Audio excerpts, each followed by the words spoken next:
anticoagulant. Welcome to my crib. Pharmacotherapy, we're going to be back with you. But for now, we're going to start with dynamics. So, your mechanism of action is that you enhance antithrombin reactivity, you decrease thrombin activity, therefore preventing thrombin from turning fibrinogen into fibrin. A few side effects that you cause, more regular ones, are fevers, chills, rash, and injection site reactions. More serious ones that you cause are hemorrhage, anemia, and thrombocytopenia, which is abnormal low platelet levels. Sweet. All right, well, what are the uses? They're used to prevent clot formation, but they don't break down existing ones. So they're used for DVTs, pulmonary embolisms, and unstable angina. All right. Pharmacotherapy, we're on to you. Okay, we're going to be starting with the contraindications. So any history of severe thrombocytopenia, history of heparin-induced thrombocytopenia. There are precautions with pregnancy, alcoholism, and with children. There's dosages for sub-Q, 5,000 to 7,500 units. And then we have our IV, which will be running at 80 units per kilogram IV bolus, and then a continuing infusion of 18 units, as well 5,000 units IV, and then 1,300 units per hour. She knows her stuff. So we're going to avoid all that. What are some interactions?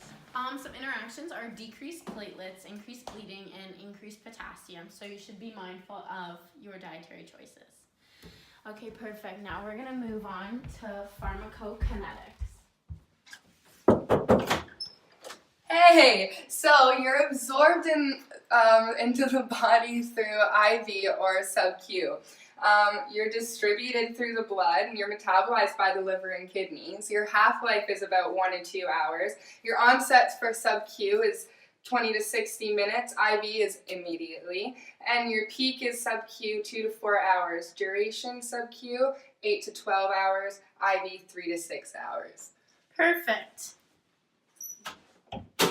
How is it excreted?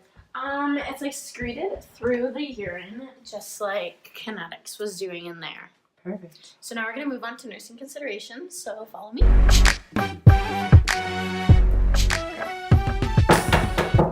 Hello.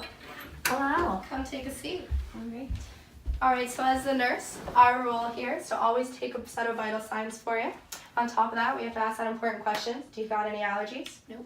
Perfect. So you got to look for signs of excessive bleeding, and so do we. So coughing up blood, peeing up blood, anything to do with even the redness of your eyes, anything like that, you got to give us a call and let us know. So we have to monitor your CVCs and your APTTs. So that's always good for us to do. And then you can't massage your injection site once you're given the injection. We have to ask that second important question. Are you pregnant? No. Okay. Even if you were, heparin is still okay to give because it's pregnancy category C, which means that the benefits outweigh the risks. We can still give it to you.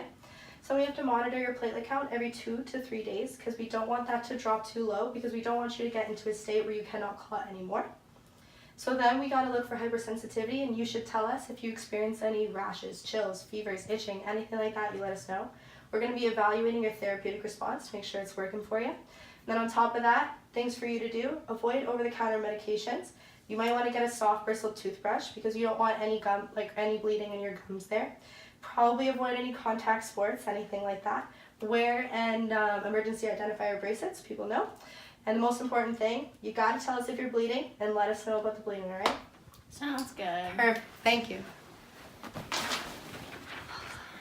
So that was really good. How can heparin be reversed? The antidote for heparin is protamine sulfate.